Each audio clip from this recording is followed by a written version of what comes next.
Magsasalita pa sila ng ganun sa atin na 21 pesos ang kakainin natin. Gano'ng kahirap, paano sa kalooban nating mahihirap yon? Buti sila, nakaupo lang ba sila? Kanin 10 pesos, 13 pesos po yung manok, tas yung soft drinks 15 pesos po. Bali 43 pesos na po agad. 23 na nga po pag wala po yung soft drinks. Hindi po kakasya talaga yung 21 pesos sa isang meal.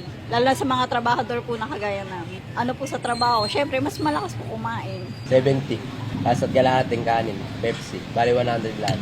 At 21 po ay hindi po sapat sa isang kainan. Isang kainan parang tanghalian, 100 plus na eh. Tapos yung 21 pesos pa kaya ano yung bibili nun? Kanin lang. Hindi ba pwedeng dagdagan nila yun? 21 pesos na yun?